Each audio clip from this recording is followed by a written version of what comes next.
यहाँ पे बेटा आपका ना टॉपिक स्टार्ट हो रहा है। यहाँ पे दो चीजें मैं आपको समझाने जा रहा हूँ। एक टॉपिक आएगा बच्चे हमारा चार्ज्ड अगेंस्ट प्रॉफिट, और एक आएगा बेटा हमारा यहाँ पे एप्रोप्रिएशन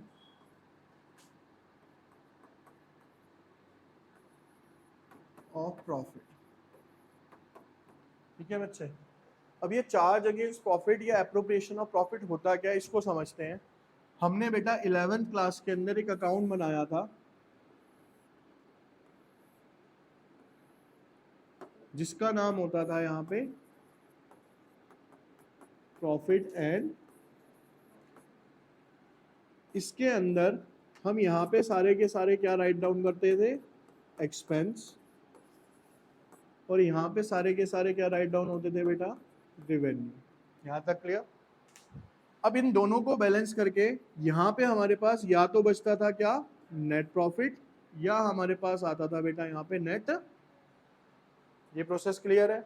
तो बेटा जो भी चीजें पीएनएल के अंदर आएंगी, ध्यान से सुनना, जो भी चीजें पीएनएल के अंदर आएंगी या प्रॉफिट या लॉस फाइंड आउट करने से पहले लगा दी जाएंगी, वो सारी की सारी क्या कहलाती है, हमारी चार्ज अगेंस्ट प्रॉफिट कहलाती है। क्या कहलाती है, हमारी चार्ज अगेंस्ट।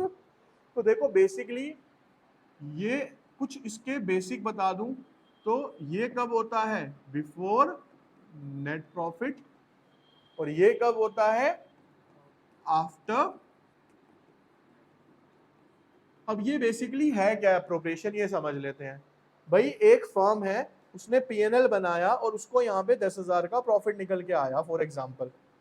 तो ये प्रॉफिट किसके बीच में बांटेगी, मान लो ये जो फर्म थी ये किसकी थी, ए बी और सी की, और इनकी रेशो थी मान लो 3:2:2।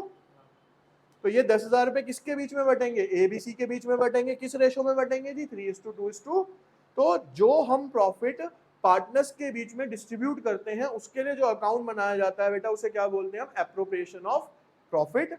यानी इसका जो नाम दिया गया है, देखो अब और बता देता हूं, चार्ज अगेंस्ट प्रॉफिट जो आती है वो कहां पे आती है बेटा, हमारी प्रॉफिट एंड लॉस अकाउंट। और इसके लिए जो अकाउंट बनाया जाता है वो क्या बनाया जाता है, profit and loss appropriation account. क्या बनाया जाता है बेटा, एप्रोप्रिएशन अकाउंट। एप्रोप्रिएशन का मतलब क्या है, किसी भी चीज को एप्रोप्रिएट तरीके से डिस्ट्रीब्यूट करना, सही ढंग से डिस्ट्रीब्यूट करना। यहां तक क्लियर है, ठीक है। अब जो चार्ज अगेंस्ट प्रॉफिट वाली आइटम्स होती हैं, it will be charged whether the firm in profit और चाहे फर्म को प्रॉफिट हो रहा हो चाहे फर्म को लॉस हो रहा हो, तो जो चार्जेबल आइटम है वो हमें देनी ही देनी है। क्लियर। लेकिन अब मेरे को आप ये वाला खुद से बताओ, मैंने आपको इसका मतलब क्या बताया बेटा, एप्रोप्रिएशन ऑफ प्रॉफिट, यानी कि जो फर्म को प्रॉफिट आया है वो पार्टनर्स के बीच में अच्छे तरीके से डिस्ट्रीब्यूट करना। अगर फर्म को प्रॉफिट नहीं आएगा तो क्या पीएनएल एप्रोप्रिएशन बनेगा, नहीं बनेगा। ऑब्वियस बात है, क्यों, क्योंकि डिस्ट्रीब्यूट ही क्या करना है मेरे को, प्रॉफिट, प्रॉफिट आया नहीं मेरा। तो ये it will be made only in case if firm is in, ये कब बनाया जाएगा, सिर्फ जब फर्म को क्या हो रहा होगा बेटा, यहाँ पे प्रॉफिट हो रहा होगा। अब मेरे साथ थोड़ा सा रिपीट करो जल्दी जल्दी से। पहला पॉइंट क्या है बेटा, चार्ज कब होगा, प्रॉफिट निकालने से पहले, और एप्रोप्रिएशन कब होगा, प्रॉफिट निकालने के बाद। दूसरा पॉइंट क्या आया कि इसके लिए कौन सा अकाउंट बनाते हैं, पीएनएल अकाउंट, उसके लिए क्या बनता है हमारा, पीएनएल एप्रोप्रिएशन अकाउंट।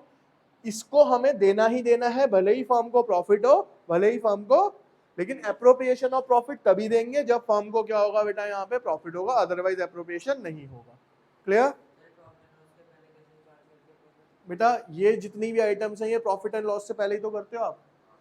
तो फिर ये चार्ज ही हो गया ना, फिर नेट प्रॉफिट तो हाँ क्लियर है ये, ठीक है। जो आंसर आता है वो नेट प्रॉफिट होता है, उसको जब आप आगे पार्टनर्स के बीच में डिस्ट्रीब्यूट करते हो उसके लिए जो अकाउंट बनाते हो वो क्या कहलाता है, पीएनएल एप्रोप्रिएशन अकाउंट कहलाता है। Clear.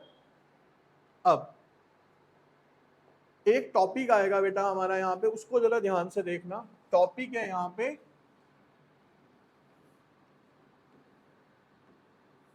Interest on loan.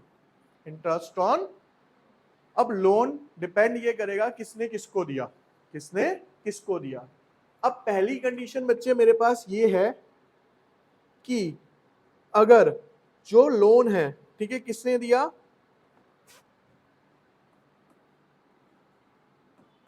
Partner gives loan to firm. Partner ने लोन किसको दिया, फर्म को दिया। तो उस कंडीशन में जो इंटरेस्ट है बेटा वो कौन पे करेगी, फर्म पे करेगी। समझ रहे हो। अब एग्जांपल लो, मैं हूं अंकित, यहां पे आप आ गए भूमिका, ठीक है बच्चे, मैंने आपको लोन दिया।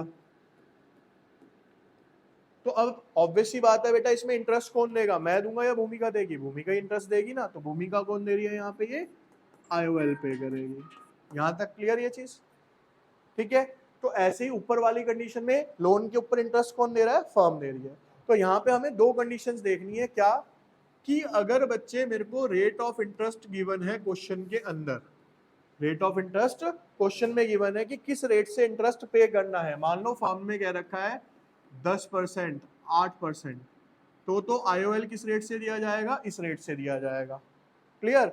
लेकिन इन केस मान के चलो हमारे पास रेट ऑफ इंटरेस्ट गिवन ही नहीं है, या हम कह सकते हैं कि हमारे पास पार्टनरशिप डीड ही नहीं है, तो उस कंडीशन में भी अगर फर्म पे कर रही है तो फर्म को 6% पर एनम के हिसाब से पार्टनर को इंटरेस्ट देना ही पड़ेगा।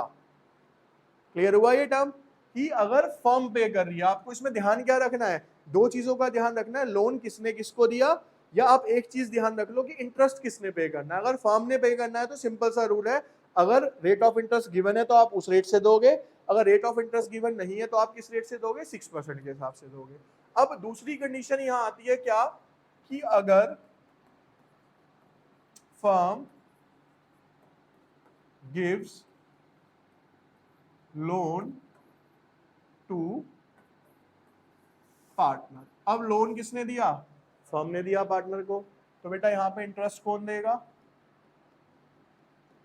पार्टनर देगा ना, ठीक है। इसमें सिचुएशंस क्या है ये समझो। इस सिचुएशन में अगर मेरे को आरओआई गिवन है 10%, 8%, कुछ भी, तो इस रेट से हम इंटरेस्ट दे देगा पार्टनर। लेकिन अगर आरओआई गिवन नहीं है, पार्टनर के केस में जब पार्टनर ने इंटरेस्ट पे करना है, अगर आरओआई गिवन नहीं है तो उस कंडीशन के अंदर कोई भी इंटरेस्ट वो नहीं देगा, कोई भी इंटरेस्ट वो नहीं देगा। समझ आई बात। तो सिंपल आप याद रखो कि इंटरेस्ट दे कौन रहा है, फर्म दे रही है या पार्टनर। तो फर्म के केस में क्या है, फर्म को तो इंटरेस्ट देना ही देना है, या तो उस रेट से देगी जिस रेट पे कहा हुआ है, अदरवाइज वो 6% देगी। लेकिन पार्टनर के केस में वो इंटरेस्ट तभी देगा बच्चे जब उसको कहा गया है, अगर नहीं कहा रखा तो उसको इंटरेस्ट देने की कोई जरूरत नहीं है। क्लियर है यहां तक। अब चलिए, अब मान लो हमारे पास बेटा एक क्वेश्चन आता है यहाँ पे, ठीक है। क्वेश्चन ये आता है कि इस वाले को लेते हैं, ये मान लो एबीसी लिमिटेड एक फर्म है, हाँ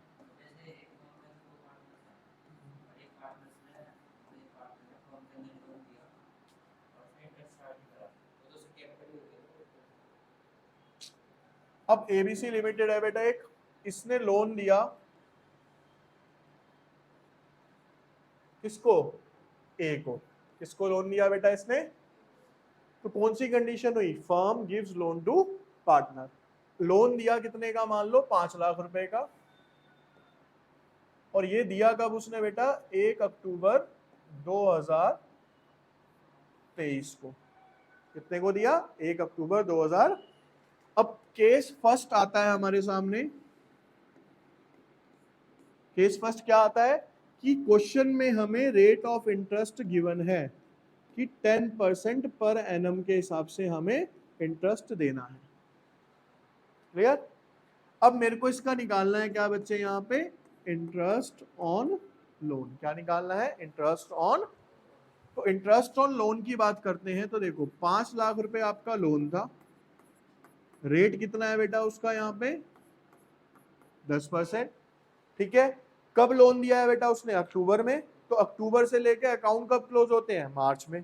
तो अक्टूबर, नवंबर, दिसंबर, जनवरी, फरवरी, मार्च, कितने महीने हो गए? 6 मंथ्स। तो आप जो इंटरेस्ट कैलकुलेट करोगे बेटा वो कितने महीने का करोगे? यहाँ पे 6 मंथ्स का करोगे। तो 10% हो जाएगा इसका 50,000 और उसका आधा हो जाएगा कितना यहाँ पे? हाँ जी, 1 साल का। यहाँ पे देखो टर्म लिखा हुआ था यहाँ पे क्या? 10% पर एनम। पर एनम का मतलब पर ईयर होता है बेसिकली। ठीक है। अब केस दूसरा देखते हैं हम इसमें क्या, कि अगर मान लो आरओआई गिवन नहीं है, हमें रेट ऑफ इंटरेस्ट मेंशन ही नहीं है, तो उस कंडीशन में मैंने क्या लिखा कि अगर आरओआई गिवन नहीं है तो पार्टनर को कोई भी इंटरेस्ट नहीं देना। क्लियर है यहां तक? अब क्लियर है? चलिए, अभी मैंने आपको बताया, अब हम थोड़ा सा ये भी समझ लें कि जो इंटरेस्ट ऑन लोन है ना बेटा, ये क्या होता है हमारा? चार्ज अगेंस्ट प्रॉफिट होता है। मतलब फर्म को, पार्टनर को इंटरेस्ट देना ही पड़ेगा, भले ही फर्म को प्रॉफिट हो, भले ही फर्म को फिर लॉस हो, क्योंकि इसकी नेचर क्या है? इसका नेचर है चार्ज अगेंस्ट प्रॉफिट। अब इसके लिए क्वेश्चन कर लेते हैं हम यहाँ पे, ध्यान से देखिए आप।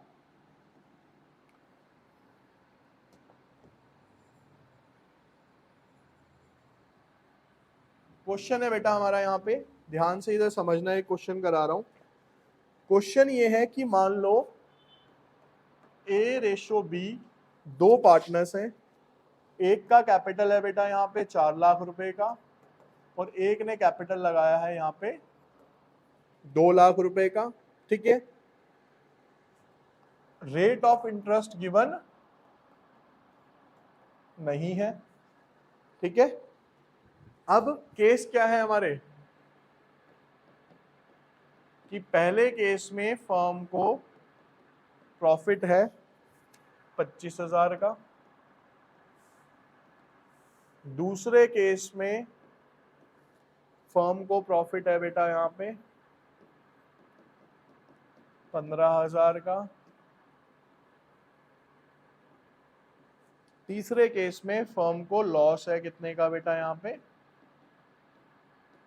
25,000 का। यहां तक क्लियर है बच्चे? अब देखो यहाँ पे चीज ध्यान से समझने वाली क्या है। मैं सबसे पहले यहाँ पे बनाता हूं क्या, एक वर्किंग नोट। अब ये सिचुएशन मान के चलते हैं कि यहाँ पे फर्म को पे करना है क्या? Interest on loan.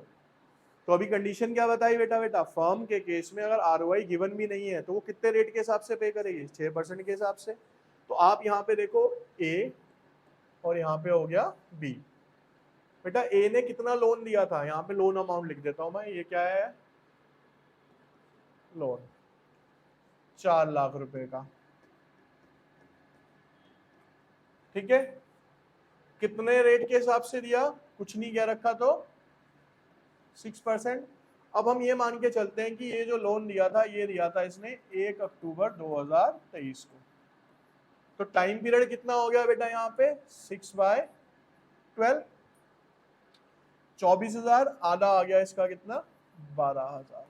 कैसे आया ये देख लो भाई, 2 जीरो से यहाँ पे 2 जीरो कैंसिल आउट, 6 1 जा 6, 6 2 जा 12, 2 से ये काटोगे तो ये हो गया कितना? 3, 4 दिया 12। ठीक है।